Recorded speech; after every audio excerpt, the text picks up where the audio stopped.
Collegian યુવક યુવતીઓ દ્વારા હાલમાં કોલેજમાં ડેઝની ઉજવણી કરવામાં આવી રહી છે. સમગ્ર વર્ષ દરમિયાન કોલેજના અભ્યાસક્રમનો બોજો ઉઠાવીને હળવાફૂલ થવા માટે અલગ અલગ ડેઝની ઉજવણી સમગ્ર દેશમાં કોલેજિયન્સ માટે લોકપ્રિય બની છે. ત્યારે ભુજની કોમર્સ કોલેજ મધ્યે યુવાનો અને યુવતીઓ દ્વારા વિવિધ ડેઝની ઉજવણી કરવામાં આવી રહી છે, જેમાં rose day, chocolate day, signature day, sari day, traditional day, group day સહિતના દિવસોનો સમાવેશ થાય છે. આજે તે અંતર્ગત ગ્રુપ ડેની ઉજવણી કરવામાં આવી હતી. ગ્રુપ ડેની વિશેષતા એ છે કે કોલેજિયનો તેમના ગ્રુપ સાથે એક જ જાતના પહેરવેશ સાથે કોલેજમાં આવે છે.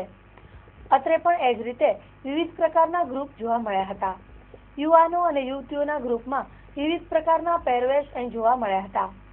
કોલેજના વિદ્યાર્થીઓએ આ અંગે વાત કરતા જણાવ્યું હતું કે દર વર્ષે ડિસેમ્બર માસમાં કોલેજ ડેઝની ઉજવણી કરવામાં આવી રહી છે, ત્યારે તેઓ પણ ખૂબ ઉત્સાહપૂર્વક તેની ઉજવણી કરી રહ્યા છે.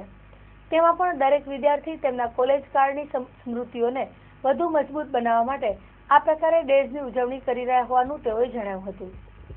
હોય છે કે આખું વર્ષ અમે બધા સ્ટુડન્ટ્સ ભણવામાં ને બહુ ટેન્સ થઈ જતા હોય છે. બધા ટેન્શનમાંથી થોડીક વાર નીકળવા માટે, રિફ્રેશમેન્ટ માટે આ ડેઝની ઉજવણી કરીએ છીએ. ચોકલેટ ડે, પછી rose day, group day, sari day, traditional day પણ અમે ઉજવીએ છીએ. એવી રીતે અલગ અલગ ટાઈપથી બધા પોતાની રીતે ગ્રુપ્સમાં આવી અને બસ રિફ્રેશમેન્ટ મળે. આજે કયો ડેની ઉજવણી ચાલે છે? આજે ગ્રુપ ડે છે. એનો કેવો આનંદ હોય છે? ગ્રુપ ડેમાં બધા પોતાના ફ્રેન્ડ સાથે એક તો આવે અને એક બધા ફોટોઝ લે ને એ બધું બહુ જ એકદમ એન્જોયમેન્ટ આખું અલગ જ હોય છે.